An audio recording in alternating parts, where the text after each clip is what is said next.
Bismillah, alhamdulillah, as-salatu was-salamu ala rasulillah. Assalamu alaikum wa rahmatullahi wa barakatuh. Imagine you went to sleep tonight in your own home, in your own bedroom, and in your own bed. And in the morning, you woke up and you found yourself in a car. Just a random car, any car, doesn't matter what car it is. What is the first intelligent question that you will ask yourself? Most people will say, how did I get here?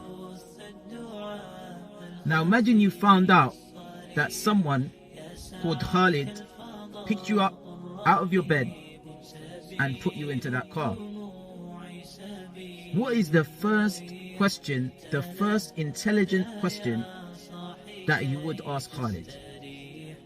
Most people will say, why did you take me out of my bed and put me into this car?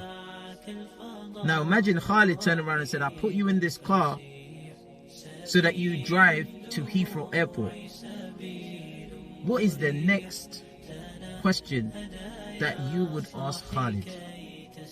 Most people will probably say, I would ask Khalid, why do you want me to drive to Heathrow Airport? What's going to happen at Heathrow Airport? What is all of this about? Now notice, I didn't say what is the first emotion, what is the first feeling that you will have.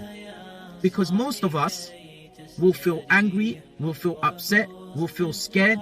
These are all emotions that we will be feeling. But I asked, what is the first intelligent question that you would want to ask? Now I want you to take those three questions and ask yourself those same three questions about this life. Take away all of your emotions, all of your preconditioning, everything that you've been taught up until this day, but using your intelligent mind, ask yourself those three questions. How did I get here? How did we get here?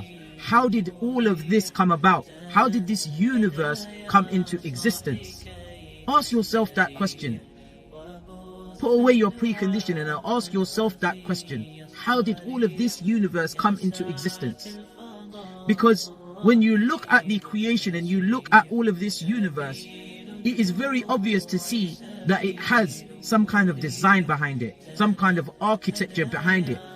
Everything is perfectly balanced. If you look at the universe, the stars, all the different planets and how they swim around in an orbit, you can see that this could not have come about just by chance and without any kind of design to it. If I told you that Big Ben just came about from dust particles just flying around and floating and sticking together, and we now have Big Ben, would you accept that as a logical, intelligent explanation about how the Big Ben came about into existence? Of course not. So likewise, this creation, this universe, which is far more sophisticated and has far more design behind it, had to have had a designer, an intelligent designer, creator that has brought it into existence. And that creator has to be greater, more powerful and more intelligent than the creation. And since we as human beings have intelligence and we do things for intelligent reasons, we now come to the second question, which is, why has the creator created all of this? Because we as human beings, we do things for reasons. And when you see a human being do something without a reason, we usually consider that person to be foolish. So as an example, if you saw someone on the side of the street just waving around their arms like this, you would think that that person's crazy. You'd think that person's foolish. But if you were to examine closer, more closely, and you notice that that person was trying to ward off a bee so that they don't get stung, you would now change your opinion about that person. You would not think that they're foolish or that they're crazy. Why? Because you have assigned a reason, an intelligent reason to why they are making the actions that they are. So if the creator is greater than us, and has more intelligence than us, we cannot ascribe to the Creator something less than ourselves. And the Creator must have created all of this intelligent design, all of this creation, for a purpose. And so think about today. Think about that today. What is the purpose of all of this creation? Which brings us to the third question. What happens to us when we die? Where do we go when all of this ends? Do we just simply die and become part of the earth and become worm food? Is this the purpose of our creation? Is this all that we've been created for? Is there nothing after it? Ask yourself this question. Ask yourself these three questions. Take away all of your emotions and your preconditioning. Sit in a quiet room and ask yourself these three questions today. If you're a non-Muslim, if you're someone who is an atheist, who is agnostic, and you've never really thought about these questions, think about it today. And even if you are a Muslim,